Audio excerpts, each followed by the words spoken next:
Hare Krishna, Bhari Prabhuji, Danvat Pranam.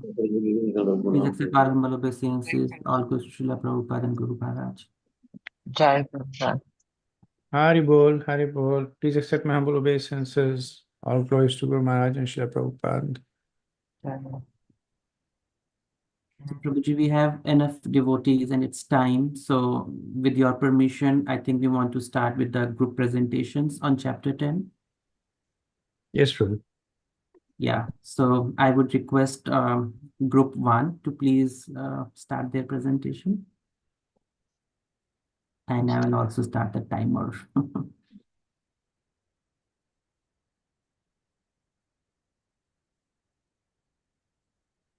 Hare Krishna. Vijay Mataji, do you want to start?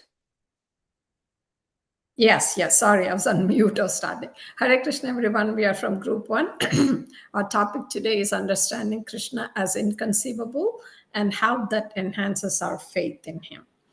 And this is going to be a conversation between two friends or aspiring devotees, Vijaya and Piyali.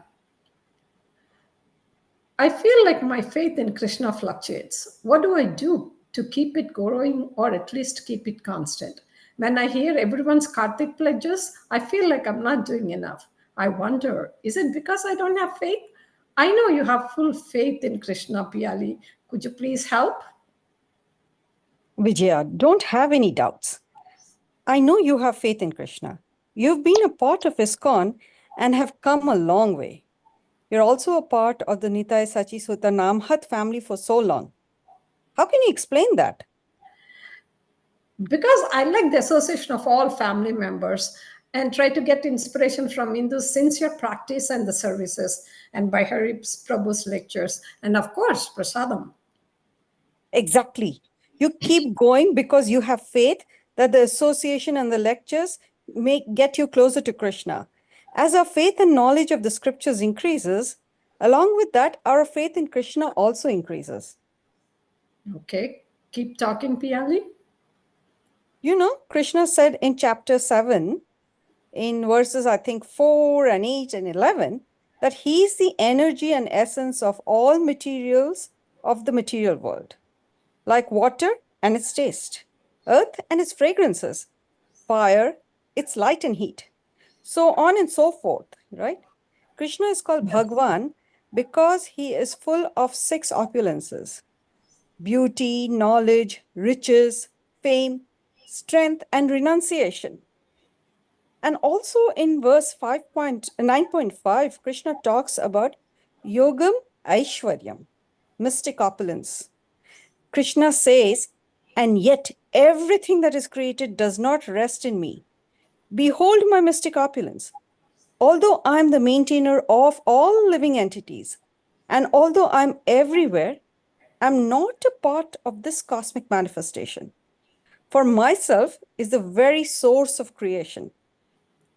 See, Piyali, here is where I stumble. If he is the creator of all, who is the creator of him? Like the creator of the creator. Yes, it's hard to comprehend with our limited intelligence. But neither the demigods nor the great sages know Krishna's origin or opulences according to Krishna. He himself mentioned this in chapter 10, right in the second verse. That is because Krishna is the source of all of them.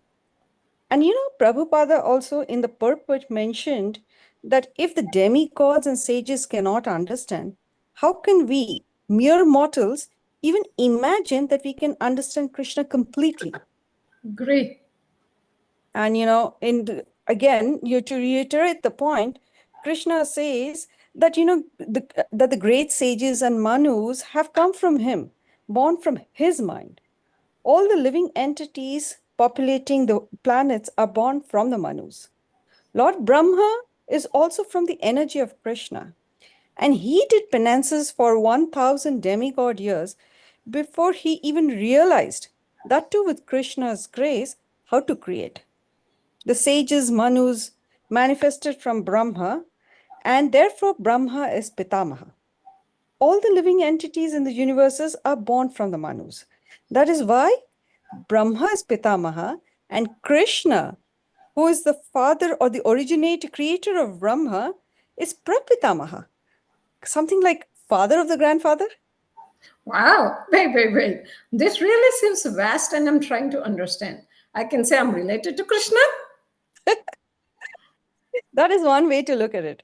Krishna created all living entities and also their qualities. You know, qualities that we see in living entities such as intelligence, knowledge, etc., etc. And these are all listed in verses 4 and 5 of chapter 10. And Prabhupada, he in the purport explains each quality very nicely.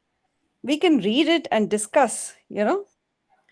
Let's do that. I do remember that Bhai Prabhu mentioning that Srila Prabhupada always says, if you know how great Krishna is, you will automatically worship him.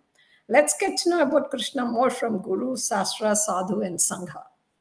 Okay, I'll see you this Friday for the Sangha. I will see you. Hari Hare Bol. Krishna.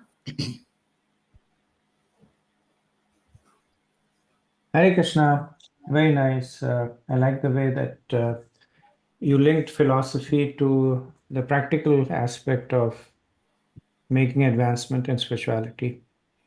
So I think that was very nicely done, and I think that's one main reason why Krishna puts it over here. So thank you for bringing it forth. Well done. Hare Krishna. Thank you. Hare Krishna. Hare Krishna. Group 2.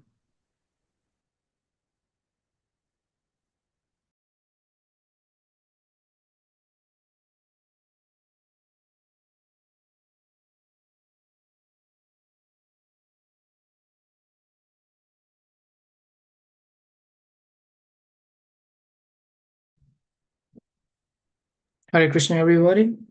Can you hear me? Yeah. Okay. All right. The topic today is relating to Krishna on chapter 10. This topic summarizes the verses 8 and verses 9 from chapter 10. Okay. Chapter 10 talks about the yoga of divine glories. Verses 8 and 9 captures the essence of divine realization and path of devotion. In other words, verses describe Krishna's teaching about his supreme position and how the wise respond to understanding his divine nature. In verse 8, Krishna says, Aham sarvasya prabhaho mataha sarvam pravartate iti matvaha bhajante mam buddha bhavasmativa. Translation is, I am the source of all creation. Everything in this world emanates from me. The wise who understand this engage in my devotional service and worship me wholeheartedly. Lord Krishna, in this verse, declares himself as the origin of everything in the universe, both material and spiritual. Everything that moves or happens does so under his influence. Those who recognize Krishna as the cause of all creation develop deep reverence and devotion, hence understanding the divine power. Bhakti is one of the way to reach Krishna. True wisdom leads to bhakti. The wise devotee themselves to Krishna with love and humility. Verse 9, it talks about Machita Madgat Prana Bodhigyanata Prasarapuram Katyanstacha Mam Nityam Tushyanti Cha Ramanti Cha. Their minds are fixed on me, their lives are devoted to me, and they derive satisfaction and delighted by enlightening one another and conversing about me. Those who are devoted to Krishna keep him at the center of their thoughts and action. Devotees of Krishna continuously discuss his glories with one another, deepening their understanding. Engaging in this mutual exchange brings joy and contentment as their hearts are filled with divine bliss. The verses emphasizes satsang, company of wise, and namasankirtana, chanting and discussing divine names as practice of true devotees. This one, sorry, my slide is hidden here. Okay. So this is Krishna consciousness, which tell us to recognize Krishna as the supreme cause, who is the ultimate source of all existence, from whom everything arises. Second one is wisdom leading to devotion. The wise understand Krishna's divine nature and naturally develop heartfelt devotion to him. And the final one that we have to understand is the joy of devotion. True devotees find pleasure in sharing knowledge of Krishna and in discussing his glories, thus nourishing their devotion through mutual exchange. And how can we apply this in our daily life? By cultivating devotion, keeping the God at the center of your thought and action. Dedicate everything that you do, your work, relationship, and life, to a higher purpose. By doing satsanga, engaging in spiritual discussion with like-minded individuals, helping each other grow in wisdom and devotions, and finding joy in devotion, like the devotees in verse 9, finding happiness in spiritual practice through prayer, bhakti, or chanting. And the conclusion is chapter 10 emphasized the importance of recognizing Krishna behind all the creation and responding with devotion.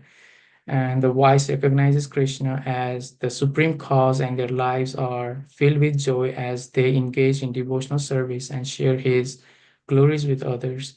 And this teaching encourages us to deepen our own understanding of the divine and live a life centered around devotion and wisdom.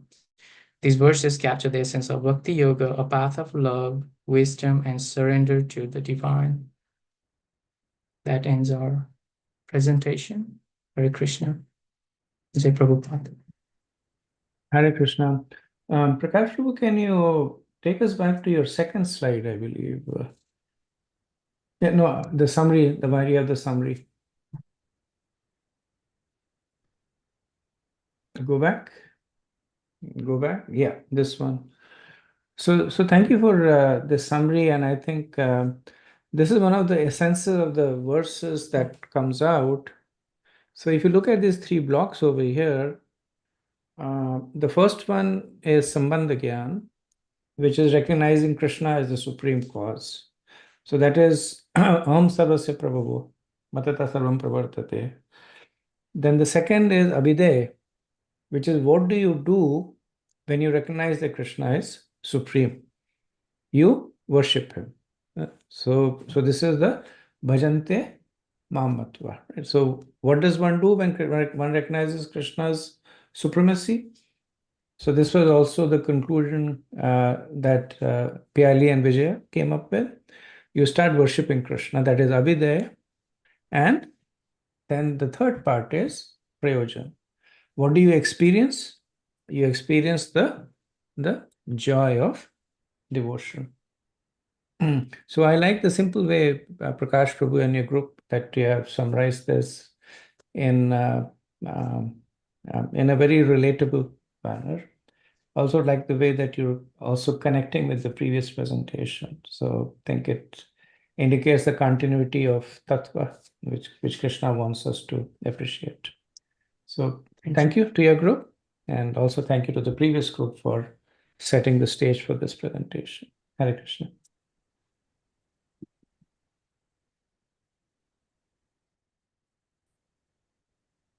Hare Krishna. We are from the third group. Sorry, Prabhu, I didn't let you. Is everyone able to see our screen? Hare Krishna? Not yet, Prabhu. Not yet. Okay. What's wrong with this?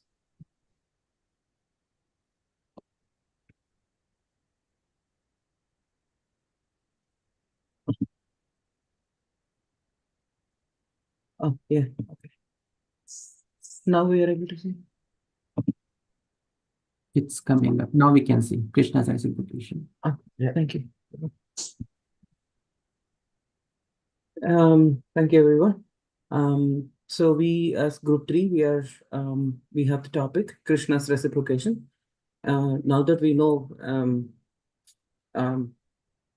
the relationship, as Prabhu as Prabhu explained, Sambandha Gyan, Abhidaya Gyan, and Prayojana Gyan. With that relationship, how do we experience the relationship with Krishna. So one of the ways is to see how Krishna reciprocates our love towards him. So I have Saubhagyavati Mataji as well. So the plot is on a train journey. It's a conversation between an atheist and a devotee. The atheist being Karl Marx and the devotee being Sita Devi. Hello, Sita. How are you? Just curious. What are you reading? This is Bhagavad Gita, the song of God. God does not exist. What are you talking about? If you're open, I would like to have an honest conversation. Sure, I'm open to people's opinion. Thank you for understanding. You see, we have so many things in our life we are usually grateful for or should be grateful about. Grateful to who? God, I don't believe in God. I beg to disagree, as you need to have an answer to all the following questions. What questions? Who provides us everything? Who is the source of our energy? Who is the basis of our existence? It's nature. Nature provides us everything. It's God who provides to the nature, which in turn provides us. God always reciprocates in whatever way we reach out to Him. As mentioned in this book, Bhagavad Gita, in chapter 10, verse 10, people who are addicted to the fruits of activities, God, reciprocates by providing that are needed, things that are needed, and He achieves karma yoga. And a person who is interested in mental speculations, Krishna provides for the knowledge which leads him to Gnana Yoga. And the only person who's intelligent, Krishna provides the real knowledge of relationship with Krishna, but with which he attains Krishna in Bhakti Yoga or the Buddhi Yoga. And in the same chapter, 11, verse 11, Krishna says that one who does devotional service, Krishna reciprocates by removing the darkness of ignorance from the heart and automatically provides everything needed. Interesting to know. I guess I didn't think of this perspective. I have to give it some more thought before I agree to what you're saying. Sure, you should be convinced to take up anything. It is not possible to whimsically take up anything. Your belief will take you in the right path, and also you need an able guidance that comes from a bona fide spiritual master in a disciplic succession. And also, one needs to submissively follow the process. Are there any other sources that I can check and understand more on this? Yes, there are many scriptures, the main being Bhagavad Gita and Srimad Bhagavatam. Appreciate your interest in the subject. There are several examples from the history where Krishna reciprocated to his devotees. The best one was Sudama Brahmana, where he is a poor Brahmana, and originally the plan was to visit Krishna to ask for some donation. But when he met him, he was so loving and caring towards Krishna that he didn't ask Krishna anything. But when he returned back home, he saw all the wealth in the world. So Krishna provides even when you don't ask for things, as he understands the heart of his devotees. And there are many more examples in the history of existence. Since you're showing interest, I will leave you with the following verse from Bhagavad Gita. Ananyas chintayanto mam ejana paryupasate tesham nityabhiyuktanam yogakshemam vahamyaham. Krishna says, those who worship me, I carry what they lack and I preserve what they have. This is the promise Krishna makes in Bhagavad Gita, and this in itself proves that Krishna always reciprocates with love. I'm glad I've met you. I wouldn't say I will follow all that you said, but I can assure I would love to give it a thought and on what you said.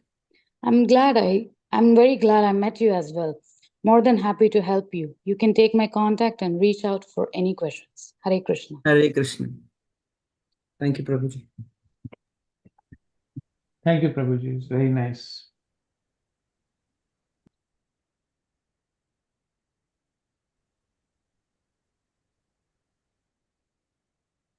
Over to group 4.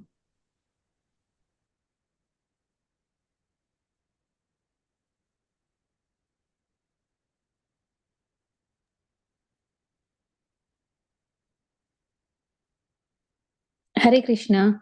Today, our presentation topic is Arjuna, perfect example of a pure devotee. After hearing the teachings of Krishna from Chaturshloki, Arjuna became free from all doubts and accepted Krishna as the Supreme Personality of Godhead. Arjuna accepts Krishna's position, surrenders to Krishna, and requests to hear more of his opulences. Desiring to hear in detail, Arjuna speaks by first praising the Lord.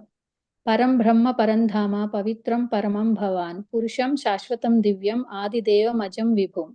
He said, O Krishna, you are the supreme Brahman, the supreme body, the most purifying. Here, Arjuna is not flattering Krishna as the supreme personality of Godhead because Krishna is his friend. His every statement is supported by the Vedic injunctions, great sages like Narada, Asita, Devala, and Krishna by himself. We should accept Krishna as the supreme personality of Godhead in the mood of Arjuna through parampara system, not by the academic education or without any disciplic succession. And Arjuna completely accepted Krishna's statements as truth and speaks that neither the demigods nor demons can know Krishna perfectly as supreme. Only Krishna can be revealed by his grace. And Prabhupada says this is the way a devotee should accept the truth after hearing so many proofs from Krishna, Shastra, and Gurus. And one should therefore follow the path of Arjuna. And when the Parampara system was lost, Arjuna was selected to restore it. He received the authority of Bhagavad Gita from Krishna. Krishna re-established the disciplic succession with Arjuna because he considered Arjuna as his intimate friend and a great pure devotee. Arjuna realized about Krishna as the supreme person, and he is the father of all living entities, the supreme controller of everyone, and the supreme proprietor of everything. And he is asking Krishna, Krishna, let me hear from you directly because you know the perfect truth, and who else can tell about yourself except you? By Krishna's grace, Arjuna has personal experience, intelligence, and knowledge for complete understanding that Krishna is the supreme personality of Godhead. And Arjuna completely surrendered to Krishna. But Arjuna is asking to hear more about Krishna's glories on behalf of the common people like us.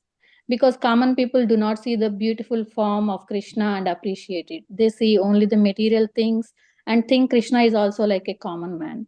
So, to let the common people understand Krishna as the supreme personality of Godhead, Arjuna is asking to hear more about Krishna's opulences.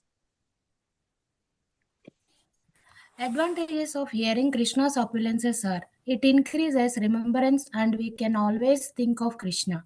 So Arjuna is asking the Lord, how shall I constantly think of you?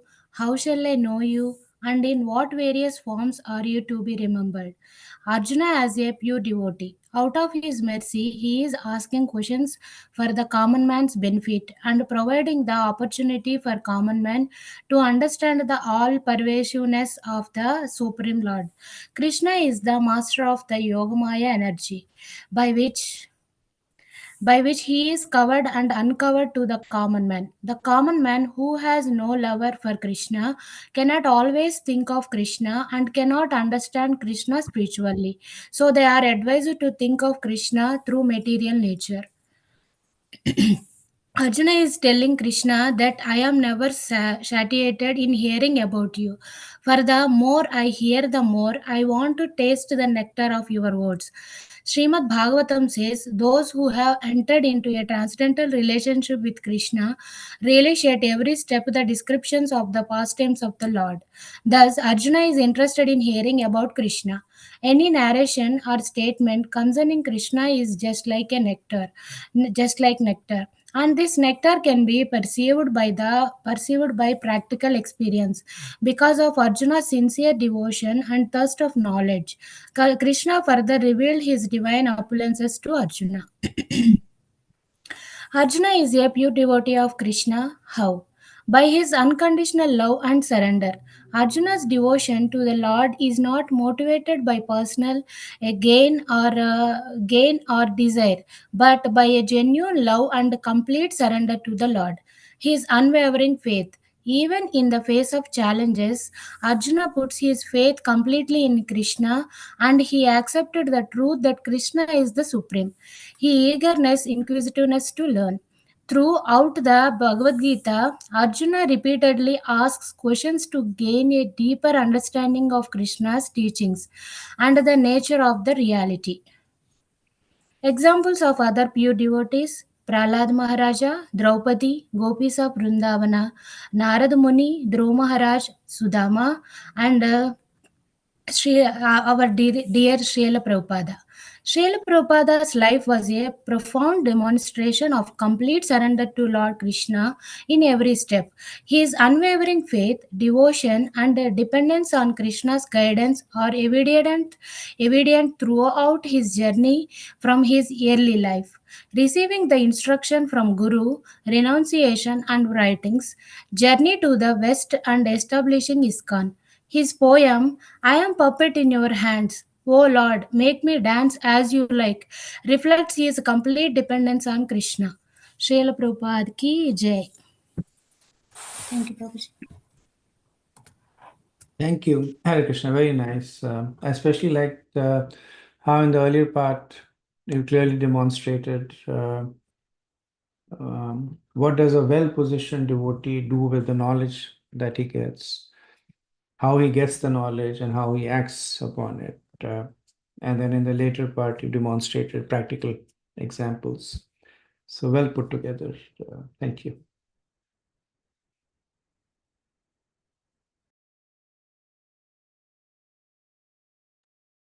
Group 5, please. Hare Krishna Prabhuji, Dandavat Pranam. I am just sharing my screen.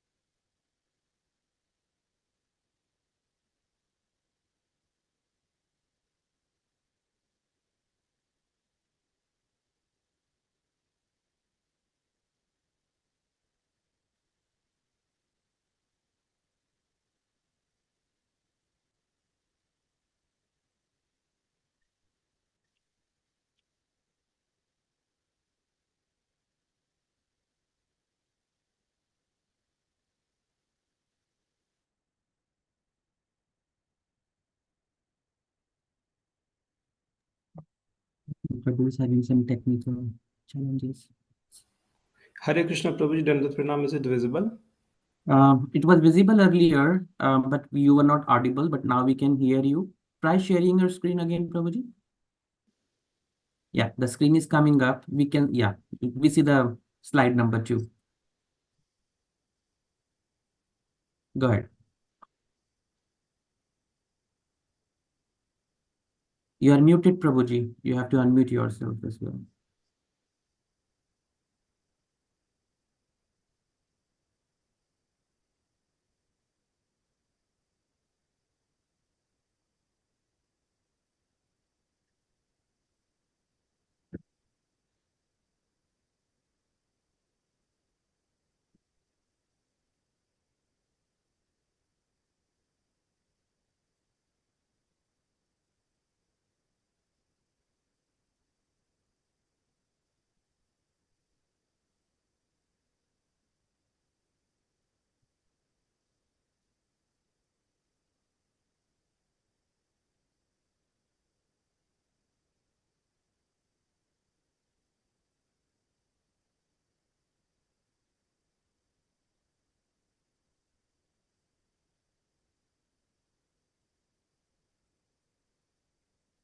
We cannot hear you, Prabhu.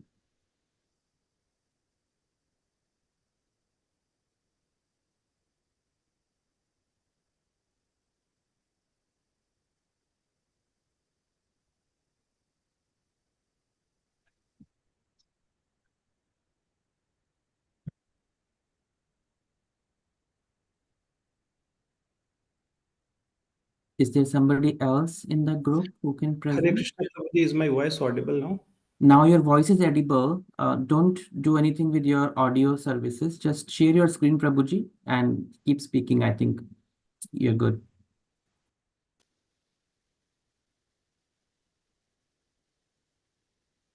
Somehow when you share your screen, you go on mute. Microphone is disabled. Hmm.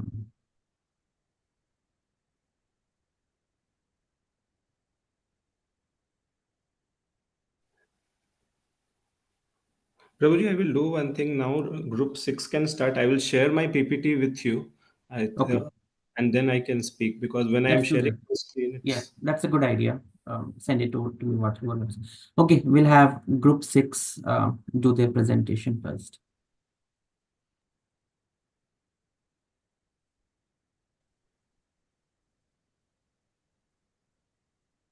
Hare Krishna, dear devotees. Please accept my humble obeisances. All glories to Srila Prabhupada. The topic for our group presentation is further opulences of Krishna. So in the previous module, we studied the 6 opulences of Supreme Personality of Godhead Krishna. And now in this chapter, Krishna is giving specific examples of his opulences. We will discuss his opulences given in verses 32 to 42. In the verse 1032, Krishna says, "Of all science, I am spiritual science of self." So of all the knowledge, spiritual knowledge is considered the best because it enables living entity to fulfill the goal of life and return home back to Godhead. The aim of real education should be self-realization. Vedas means knowledge, and the purpose of Vedas is to know Krishna. That's why spiritual education used to be the part of Vedic Gurukul education system until Britishers introduced the modern education system in India. And in the next verse, 10.33, Krishna says that of all letters, I am letter A or A in Sanskrit alphabets. Without akara, nothing can be sounded. Therefore, it is the beginning of the sound. Interestingly, letter A is present in all letters, as we can see here, ka, kha, ga. I did not know this until I heard by Hari Prabhuji's lecture. And moving further in verse 33, Krishna says that I am inexhaustible time. In this verse, destructive potency of time is mentioned. Amongst all kinds of killers, time is the ultimate because it kills everything. But time does not act upon Krishna because Krishna is time. Therefore, with every sunrise, sunset, or anything that tells time, it could remind us of Krishna.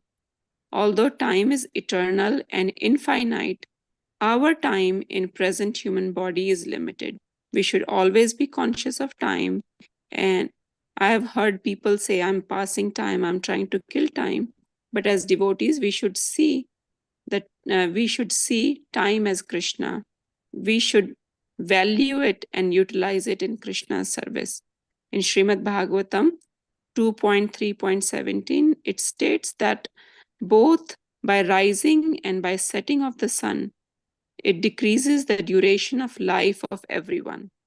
Time takes everyone closer to death, but one who utilizes time discussing the topics of Supreme Personality of Godhead, time takes them closer to Krishna. So next, Krishna says, of all kinds of death, I am all devouring death. Prabhuji in his lecture explained that death is happening at every moment. The difference is that the memory remains intact. The Vaishnava Acharyas give us the meaning of all devouring death as death of body in which memory is destroyed. For a non-devotees, death takes away everything. But for a devotee of the Lord, death is the beginning of an eternal life. Therefore, devotees are not afraid of death. While living, they prepare for their life's final exam called death. Next, Krishna says that of months I am Margashesha, November, December. Just like Radha Krishna are always together, their months are always together. Krishna's month of Margashirsha follows Radharani's holy month of Kartik. Off season, Krishna is the flower bearing spring, which is loved by everyone. So in conclusion, we learned that Krishna's divine manifestations and opulences are limitless. Anything opulent, glorious, beautiful, extraordinary in all the creation spring from the spark of Krishna's splendor and opulence. Whenever we see extraordinary qualities in others, we can appreciate Krishna. Sometimes general people, they become envious when they see others being more beautiful, strong, fortunate, famous, intelligent, or more successful. But as devotees, instead of getting envious, we can see Krishna in it.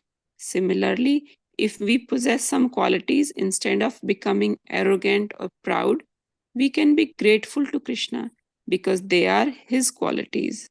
Krishna is the seed giving father and generating seed of everything.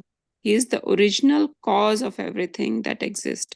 Krishna is the beginning, middle, and end of everything. Therefore, we see that nothing is independent of Krishna. With this, we conclude. Srila Prabhupada ki jai. Thank you, Shraddhi Mataji. Very nice summary, and I also like the fact how you correlated the stating of the opulences to the philosophical basis of why Krishna is stating those opulences, which is the real purpose. Krishna is not trying to speak trivia over here. There's a reason why he's picking some opulences and stressing them. So I'm happy you got the correlation, especially with respect to time and death. Was able to represent it nicely. Thank you. Hare Krishna.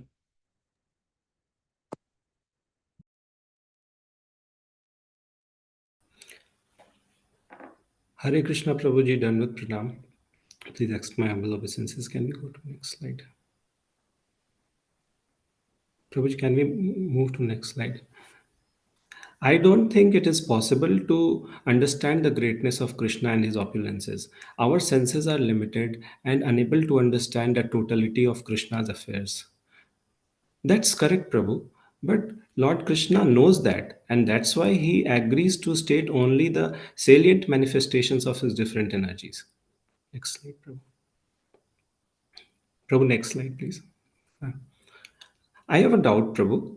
Why Lord Krishna in verse 20 of this chapter is reiterating this well known fact that he is the super soul of all living entities as well as of the material universes?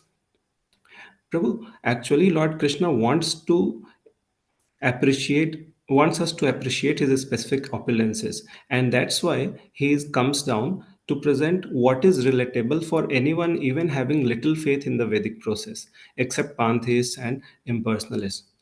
Moreover, if the first step is wrong, the entire calculation goes wrong, and hence by invoking his Purusha incarnations and their almightiness and all pervasiveness, Lord Krishna is ensuring that we don't mistake when Lord Krishna is trying to relate with the common masses with the specifics to follow. Oh, next slide, please. In 21st verse, I was so happy that Lord Krishna was referring to himself as Lord Vamandev. But why Krishna has to come down to the extent of saying, I am Indra, Chandra or Surya? Will it not encourage Mayavad?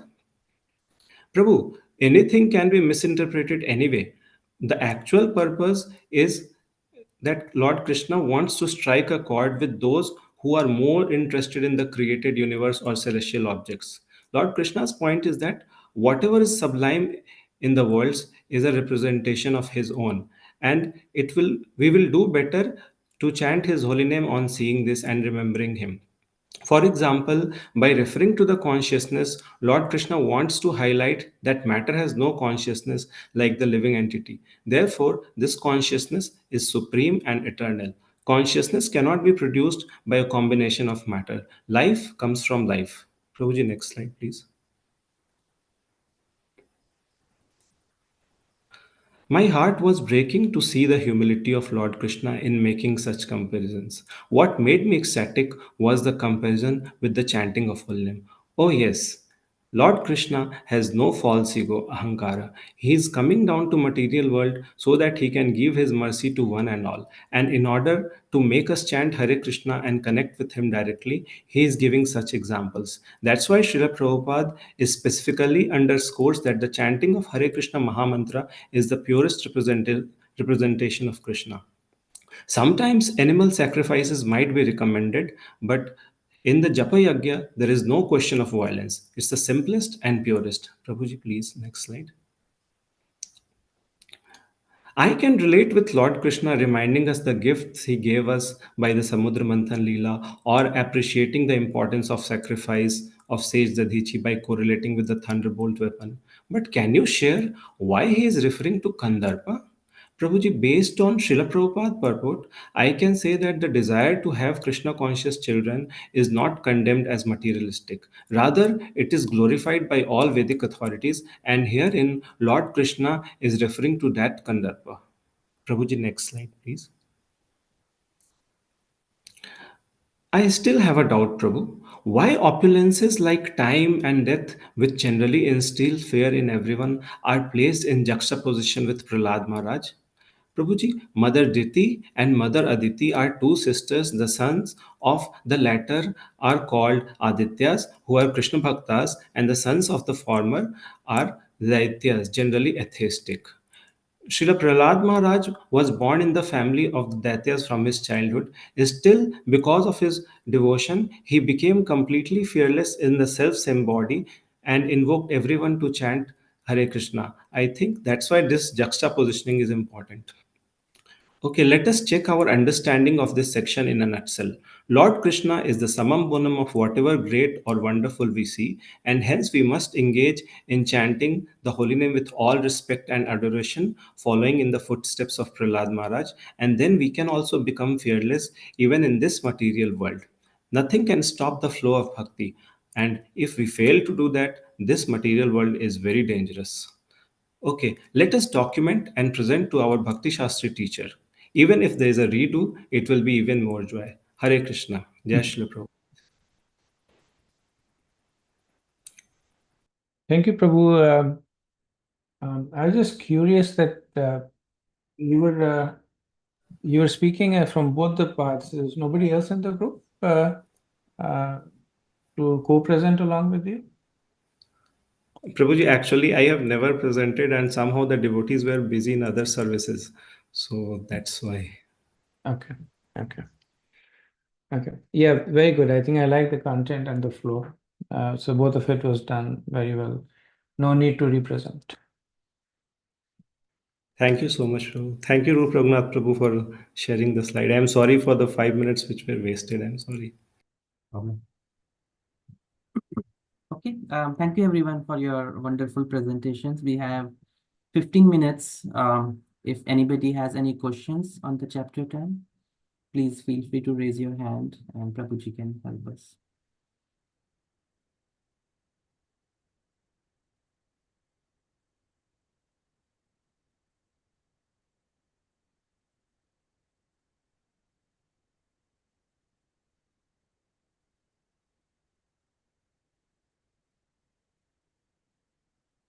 Okay, if there are no questions, then so firstly, thank you each group for staying in the time. I think as we're getting more practice, we're getting better and better in terms of organizing our thoughts, capturing the sense, and presenting it, which essentially is the real purpose of the Bhakti Shastri course. Certification is important because it gives us some formal endorsement. The knowledge is obviously important. We have a more systematic understanding, which is one reason why in the past presentations, I've reiterated this point that everything that we should say, we should be ready to back it up with either a verse or a snippet of the purport, or either a lecture or something. So Guru Sadhu Shastra. Right? So one thing that the Bhakti Shastri trains us to do is to not speak based on our own mental conceptions that we think this is how it should be, and my heart says that this makes sense, because anybody can do that. But if you have to speak a common language, then our approach should be also uniform in terms of the source, the presentation, and the process. So that part I'm happy to note is coming together very, very nicely. We are also, so 10th chapter, we have 2 more chapters left, 11th and 12th. 11th is 55 verses, 12 is 20 verses. So I'm thinking maybe 3 or 4 weeks. So I will start asking you to now prepare for your exam, especially those who are given the module 1. Do start looking at it, and as always, you're free to take the exam whenever you are ready. Don't have to wait for the module to be finished. The question bank has been shared. The verses to memorize has been shared. So whenever you're ready, you feel free to take it. Okay, so with this we'll end. Next week we are not meeting because of I think the proximity to Diwali. I wanted to wish everybody happy Kartik and see you in 2 weeks' time. Yeah. And Prabhuji, I think Vijaya Mataji also has a question that she wanted to ask. Oh, okay, sorry, Vijaya. Go ahead. No, that's okay, Hare Krishna Prabhu. It's not related to Bhagavad Gita or anything. It's a general question. Is it okay if I ask it? Sure. So I was just wondering, like so many things going on in the world right now with all the wars and everything. So I was like, let's say Russia, or not Russia, or North Korea or somewhere. So people won't get an opportunity to even have the Krishna conscious or to know about it or even to hear about it. So a lot of times we say the famine and hunger is used as a weapon in these situations. So I just, because Ekadashi is coming Monday, I'm just thinking for them not having food and forcefully fasting Ekadashi makes. I was just thinking, what we are fortunate in this way, like Prabhupada and coming in ISKCON, but for them, how do they get to the next step? Thank you. It's a very nice and practical question. So from a more analytical perspective, it said there are 2 causes of bhakti. And I think that was your question, that how can everybody make advancements in bhakti if they don't have an opportunity? Exactly, yes. Right. And I think you covered the fact that there's Ekadashi coming and accidental observance of Ekadashi. Will that open the gates for devotion for them? So yes, there are 2 sources of bhakti. One is the mercy of a devotee, and the second is bhakti itself. So the mercy of a devotee comes in terms of things that we can understand. Each one of us are now here because at some point we were fortunate enough to be approached by some devotee who mercifully decided to invest some time and effort. Whether it was a neighbor, whether it was in the temple, family member, could be anybody, but somebody gave us this opportunity. And that is why Srila Prabhupada, ISKCON in general, are very, very emphatic in terms of what you get, what you receive, you share. So we also try to share that that mercy with others. Like you, Vijay, right? You try and get somebody to the programs, and they may or may not be interested, but at least they're sitting over there, mostly pious. They like to hear the chant. They may not come back, but the process has begun. Srila Prabhupada says even if somebody thinks favorably of a devotee, the process has begun. So that's how the mercy of the devotee manifests. The second cause is the Gyat Sukriti. Agyat Sukriti is unknowingly performed devotional service. So Prabhupada would give the example that you're chanting on the street and somebody is making fun of you. Look, the Hare Krishnas are here. So they may be speaking out of spite or malice or whatever.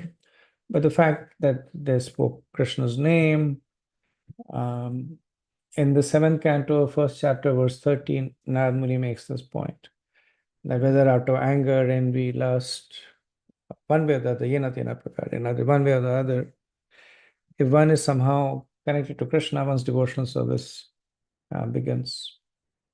So, so accidentally performing devotional service or receiving the mercy of the devotee are two strong impetuses that basically propel a jiva on the path of a devotee. And in both cases, we can play a role.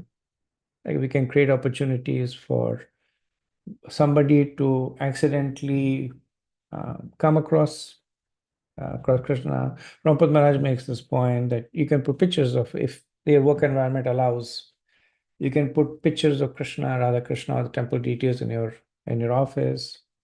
And though you may not be like everybody comes, you don't have to like beat them on the head with the Bhagavad Gita, but they can see the picture of Krishna and start making advancements. Specifically, I think what you were asking is if somebody unknowingly fasts on Ekadashi, do the devotional service begins? Don't know the answer for that. Agyat Sukriti is I mean, by definition, it is easy to pin. From practical perspective, it's a little difficult to pin down what exactly comes under Agyat Sukriti. In the Brahmavaivarta Puran, there is the glories of Ekadashi.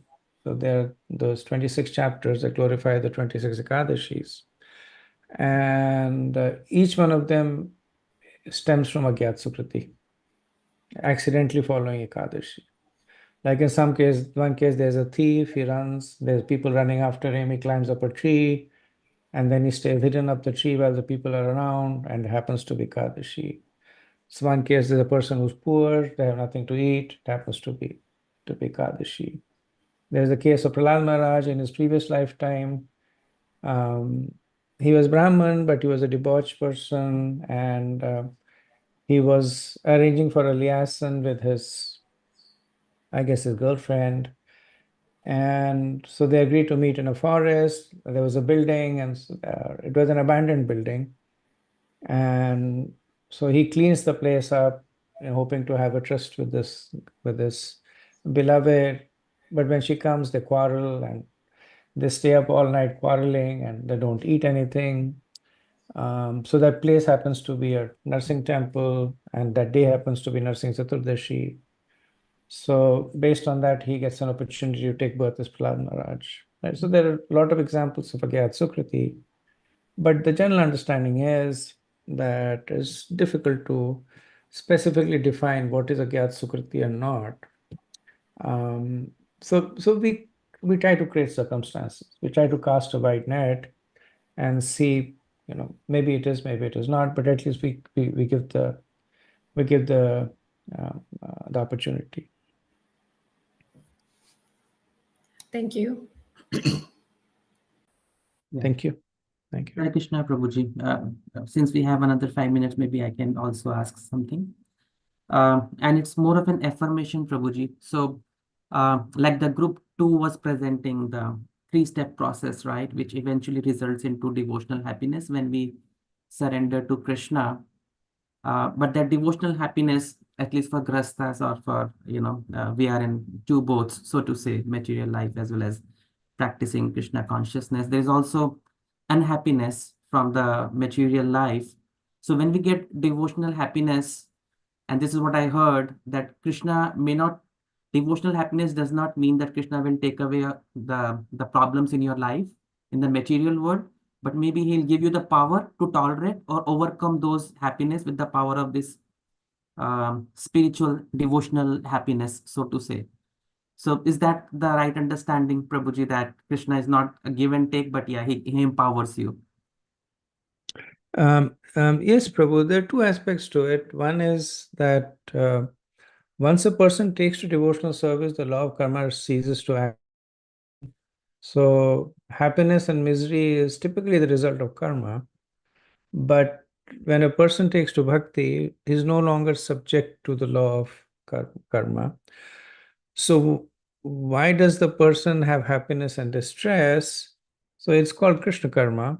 So Krishna continues to give what looks like karma, but the purpose is now different. Yamraj gives karma from the perspective of award and punishment.